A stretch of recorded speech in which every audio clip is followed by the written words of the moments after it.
Hey everyone, Nick from ResoNix Sound Solutions with another competitor spotlight. This time on you. Who are you and what do you got here? I'm Austin Mccarter and this is a 2019 Ram Rebel that I've built myself. I feature Karma front stage and I have ARC audio amplifiers in there. Cool. I use a Focal. What do you got going on in here? This is the whole diagram for the system. You use this for install judging? Right. Yeah, this is basically showing my front stage. This is the Karma. The Allures ones and the aspects for the mid-range, and I have the 6x9s in the door for the mid-bass. Okay. Up front, I also have a ARC A10, okay. and it's powered you have by an up-front sub. I do, and it's powered by ARC X2 650. Cool. And for the source, I use an iPad. I don't use a radio. I go straight into a DAC. Okay. It's just a dedicated DAC. It's not a player. So I use the iPad as an actual player. Okay. Why don't we hop around, or I'll get in, you hop over there, and we'll get in and take a look. All right. So hopping in, first thing I notice is it's pretty factory looking. The only thing you really see is kind of the tweeters sticking a little bit, and the mid-ranges are in a modified factory location. Right. Any specific reason for anything you did up here? Yes, well, the mid-range was down in the dash from the factory, and I was having some flexion issues, some tuning issues, so it picked them up and tried to angle them up as much as I could to get them up close to the windshield. Okay. I got the tweeters facing, pointed in. Yeah, it looks like they're aimed like kind of between the headrests a little bit. Yeah. And then you have this, the Zapco controller right here. This is just the controller for the processor. This looks pretty neat though, sitting just like that. Yeah. Looks very comfortable and easy to use. Right, I did that for convenience. For me driving, I can just reach right over. A lot of people try to put them up here or up in the headliner, and I didn't want to be going down the road trying to look and fool, so I just can reach right over and I can just feel that volume knob. That's nice. That helps. And so this is actually a little bit more interesting than you made it out to be out there. Okay. What is going on here? Okay, what is this? Right, this just allows the iPad to play the high-res music. Yeah, but this thing is huge. What is this? It is. It's a DAC? It's a FIO Q7. Yeah, it's basically the FIO M11 without the player in it. So it still has the same DAC chip as the M11, but it's just the actual DAC. And you didn't make this, did you? It's this just whole an case? iPad. It's just actually, man, it's just. Oh, okay. The factory radio's behind it. Oh, okay, and it's just like a holder or something. It's just a holder. Yep. All right. It just bolts in at top. This looks really, really clean. Thank you. All right.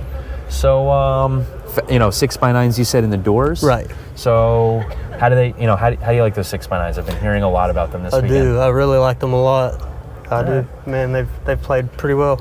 All right, and then you have the front sub down there. Right. That's the ARC A10. Why'd you do a front sub, and what kind of challenges did you experience there? What benefits did you get? I was trying to help with the mid bass and blending back with the back sub. It seemed to help in between the mid bass and the rear sub, because I wasn't getting everything that I needed to out of that rear sub. Yeah. I think the small cab has a little bit to do with that as well. I can speak from personal experiences. Trucks are by far the hardest to get accurate sub bass out of. Right. And the front sub has helped tremendously in all the trucks that I've done or helped with.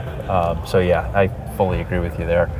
Now, anything special that we're not seeing up here that you want to talk about, or is that pretty much it? That's pretty much it for the up here. I tried to keep it all looking fairly factory. I didn't want big giant pods or anything that just popped out at you as soon as you got in, or anything that was going to obstruct my view. I don't think you really need to either. I can, again, speak from personal experience. These locations work very well. Right. Yeah.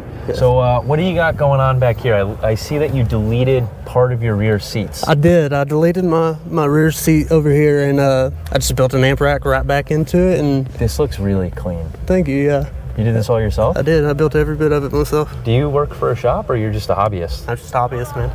I'm going to be honest with you. This is better than most professional shops that I've seen. I mean, I know for those watching on video, it's really dark in here, but this is really clean. Like, the vinyl matches the factory vinyl seemingly perfectly. It's all integrated. Like, the way it's built just seems very meticulous. You even have the Rebel logo up there, nice and subtle though. So what prompted this whole install?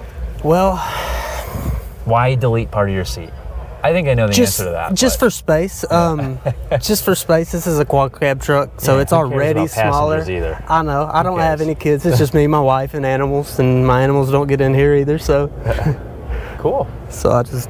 And you even did the nice LED ring around the sub. Look at that. Yeah, I tried to go with all matching. Turned the lights on the amps to red and got red lights all in there. So you changed the lights on the amp. Yeah, you can change the lights on those arc amps. Oh, wow. Yeah, it's a nice. 1000.6, a 1000.4.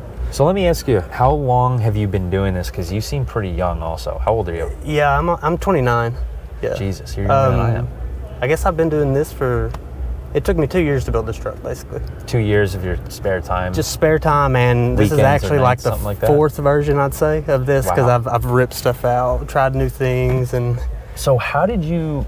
I gotta ask you, where did you get the skill to do this? Because like I said, you know, if you're not working as an installer and you're able to do this, how did you learn all this, or where did you get the skill to do this? Man, honestly, just watching videos, watching YouTube videos, and just trying things. So you're YouTube certified. I'm YouTube certified, and a lot of trial and error. I'm not gonna lie. There's, like I said, this is like the fourth version of all this stuff. Those pillars have been done like 3 times. I know the dash, the mid range up there. I know I picked them up once, didn't like it. Picked them up again, made them flush. Still didn't like how they were exactly tilted, so I redid them again and had them as much up as I could against the windshield there. Little bit of a perfectionist. Just a little bit, man. Just little changes here and there over time. So, you know, being that young, and how did you get into this? Because, you know, you and I being probably the youngest people here. I would say, me, you, Jeffrey, and I think we might be the youngest 3 here. Yeah, I think How so. did you get into this? I sat into a sound quality vehicle for the first time. So you were an SPL guy? Kinda. You were just a general car I didn't go crazy with it, but ever since I've had a vehicle, I've immediately went and thrown some subs in it, or so you're like put some a general door car audio guy, yeah. But never really sound quality. When did you listen to that first sound quality car? I guess 2 years ago, whenever I started this thing, because immediately after I heard it, I decided to go down that route. Brian Gill? Lord, no, he's not here today. I'm sorry. What car was it? He drives a Camry. Brian with a Camry. All right, Brian with a Camry, thank you for getting Austin into this. Thank you very and much. Making him spend a lot of money. Brian Lowry, I'm sorry. Brian Lowry, I know Okay, him. Yeah. I sat in his car and I was just absolutely blown away. Cool. So let me ask you this then. What was one change or upgrade or something that you learned in the past year that made the biggest change in this truck for you? The processor. I started out with a Dayton processor, just a 4x8, simple. I mean, whenever I changed, it worked. I mean, it had its floor noise, its issues, but you can only it's a processor. But it was more than I was ever experienced or shown, you know. Especially in my own vehicle. As soon as I put that in, I could immediately tell a difference. And then as soon as I changed from that to the Zapco, it was a whole new world. Yeah. It was a whole new world. So just processing in general and then getting a proper sounding processor. Right, understanding the processor and what role it played in the whole system. So tuning as a whole. Yeah, so you think tuning as a whole, I mean, tuning is arguably half the battle here. Right.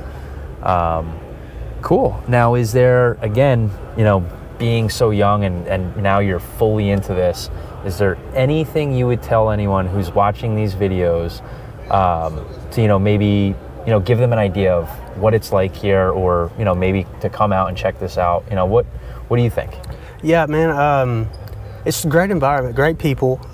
Anybody that you go up to here, they're going to be friendly to you. They're going to explain everything that they've done. They're going to, if you have questions, they will help you and ask you. And it's a very opening community. So I found whenever I started to get into it, people that don't ask questions don't get answers. So I asked as many questions as I could, and I've just tried to learn the whole time.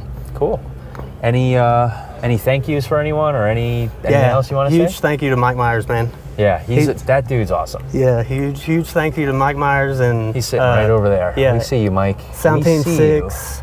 And he's the owner of the Sound Factory, man. He's awesome. I live 30 minutes away from there, so I've always had him to go to and ask any questions that I need to. Okay, yeah, that's a good mentor right there. Yeah. So thank you, Mike, the little red dot right over there. Yep. Owner of Sound Factory along with his brother Chris. That's right. And Austin, thank you for showing us your vehicle, and good luck to you this weekend. Yes, sir. Thank you. All right, have a good one.